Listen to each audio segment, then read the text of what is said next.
Becky McCray says that small businesses and small towns matter. She's a small town business owner with a retail store and a cattle ranch in Oklahoma. Together with Sheila Scarborough, she co-founded Tourism Currents to teach tourism professionals new ways of marketing their destinations online. She publishes the popular website Small Biz Survival on small town small business, and she's working with entrepreneur Barry Moltz on a book about what everyone can learn from small town business. She attended the very first 140 conference in New York City and has spoken at 140s in Detroit and London and Hutchinson. Last year, she organized the 140 conference small town event in Hutchinson, Kansas, and this summer she will be joining Jeff Pulver on a road trip through the Midwest to reach more of the amazing small town people and give them a chance to take the stage and share their voice. Becky McCray.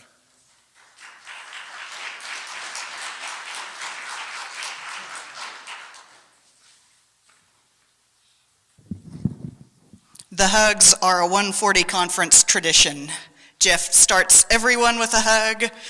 No one leaves without a hug. I really do come from a small town in Oklahoma. I was just checking the news feed. There are terrible tornadoes ripping across the state, even as we speak. I'm getting updates. My Oklahoma list is full of people reporting the storms and what they're doing. But I do live in a small town. I'm out west of that, and so if you're worried for my people, you know, my family are all safe and on west side of Oklahoma. My small town really is about 30 people, although our postmaster is pregnant, and she should have delivered by now. I've been gone for like 4 days, so we should have a population boom by the time I get home, and I'll have to revise my bio because we'll be over 30 people now. I do run a liquor store and a cattle ranch, and it always gets a laugh, and I don't know why. But I can tell you that it is wonderful to be in a group of people who get small towns.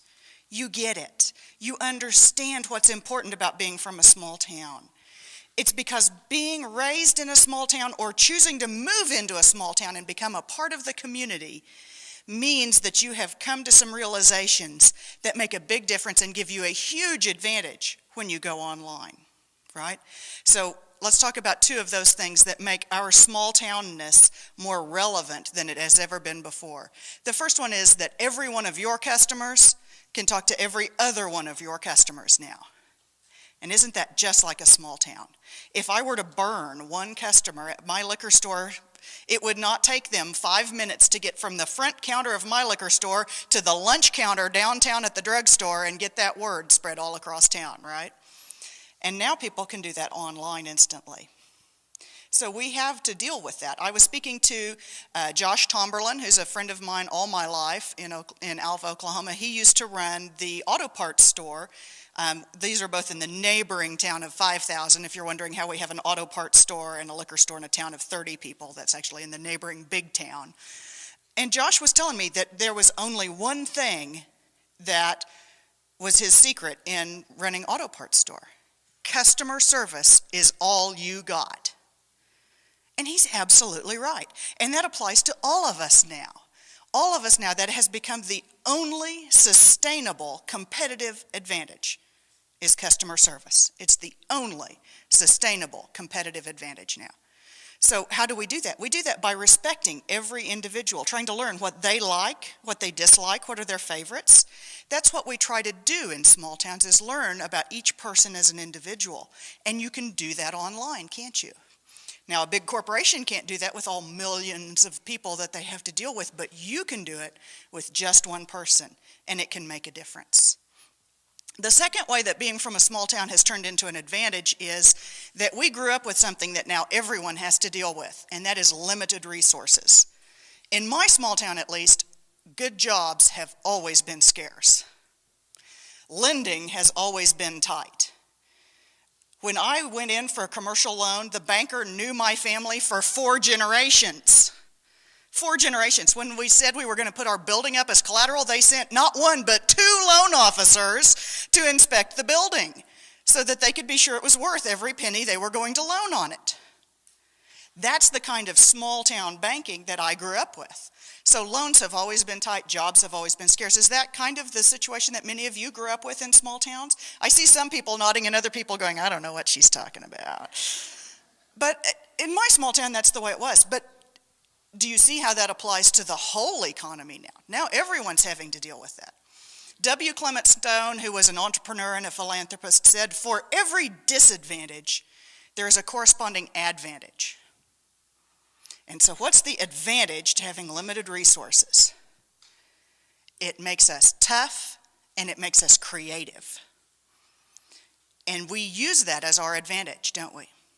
That kind of creativity and toughness in the face of limited resources is the kind of thing that when I look out my back window at home, I see a wheat field that my neighbors, the Percivals, farm. Let me tell you about their last 5 years of crops.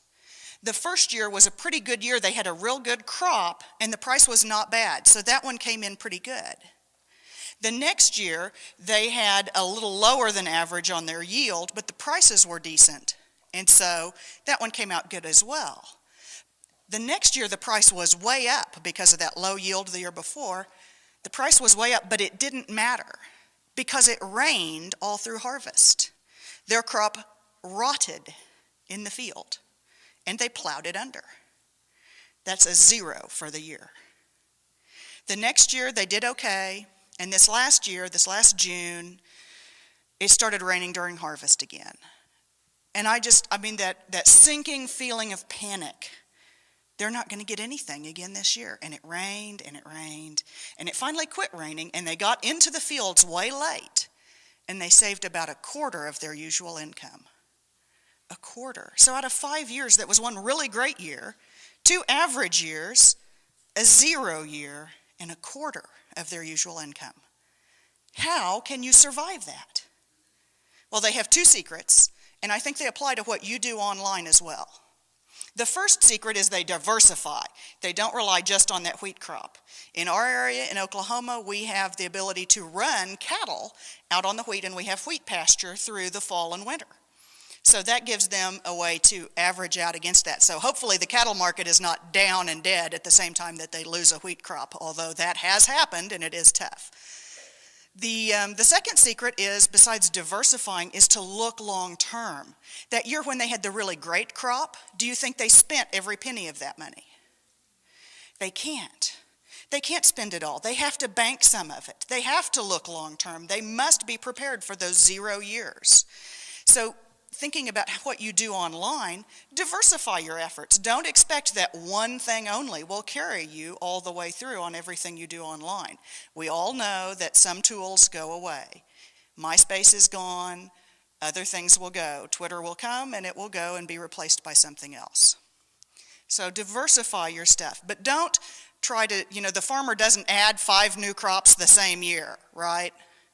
The farmer adds 1 new thing in a year, make sure that it works well with the other things they do, like the wheat and the cattle work together. You want to do the same thing with your online activities, is make sure you pick things that work well together.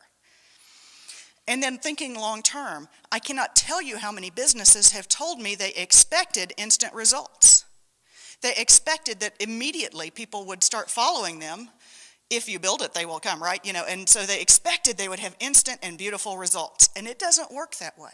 At least you shouldn't plan for that kind of success. It takes a long time to make a great success of yourself. So plan for those things to happen. So those are the 2 changes that have made being from a small town a lot more relevant today. Now, they've been very gracious. Greg was kind enough to give me a little extra time, and I want to do a couple of things with that. The first is I want to tell you about why I'm here, why I drove 4 days to get here. Now, I could have flown. It's just that I came on vacation. So the reason I came all this way, first of all, Greg asked me and was incredibly polite and incredibly persistent. Those of you that know Greg find this not surprising at all, right?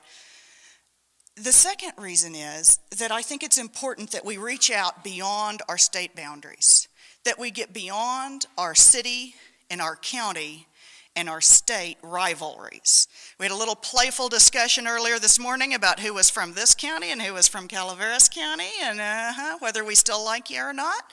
We have that attitude, don't we? It's still there. We're still mad because you guys beat us in football last week, right? That kind of thing still pervades our thinking. We must actively, mindfully reach beyond our boundaries. Get beyond your state of mind boundaries, get beyond your state of California boundaries, and join the state of now. We are a part of the state of now together, and it is so wonderful for us to be able to exchange ideas and to connect across those boundaries. But we have to mindfully give up our allegiances as being the only thing that matter, right? I'm not saying you shouldn't be proud of your state, but I'm saying stop letting that prevent you from connecting in a meaningful and important way. Now, the second thing is, gosh, they've given me like 10 more minutes. I feel so like expensive time. But what I want to do is I want to engage with you. I want you to participate. So this is your wake-up call. We're going to brainstorm together. Are you ready? You got your thinking hats on? What we're going to brainstorm about is a question that Barry Moltz asked me as we're working on our book. He said, so how is it that small town people build community? What do you do? And I had to think, because I wasn't sure. I'd never thought about what do we do that helps us to build community. So we're going to brainstorm on that right now. I have a starter list of things I came up with and told Barry that he doesn't know. I just made those up, but I think some of them are relevant. But you have ideas too. There are things you do in your communities, and I want to hear from you. Okay, so we're going to see how we can make this work. You are ready with an answer, and I will let you go first. Where is the person with the microphone? Introduce yourself.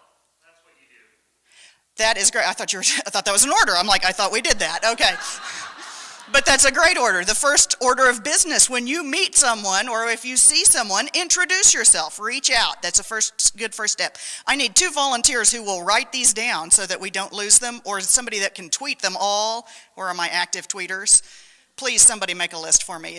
Are you right here? You're volunteering? Good for you. Okay, so introduce yourself is the first one. One that I know about that we do, we eat together. We will hold a watermelon feed or a hamburger feed, or we will have a big party and everybody in town is invited to eat together. And sitting down and eating together breaks boundaries. Yes? Work together. Ooh, that's a good one. Working together on the same projects brings us together. You bet. You've been dying to say one.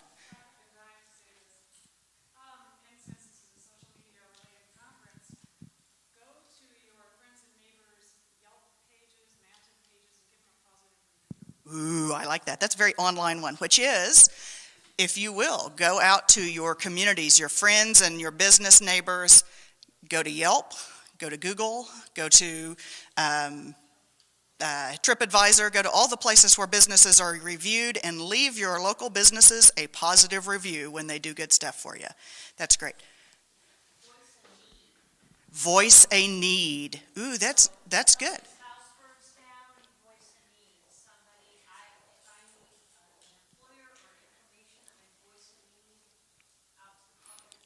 Very good. She gave the example of, now I'm going to repeat this because it'll go out on the live stream, but whoever's next, raise your hand so that he can get the mic to you, and then I won't repeat all. Run if you're willing to wait. Yes, he'll run even. Okay, so voice a need. When someone's house burns down, offer to help. When somebody's family is in need, offer to help. But you have to explain that need and make that need known before people can step up and give.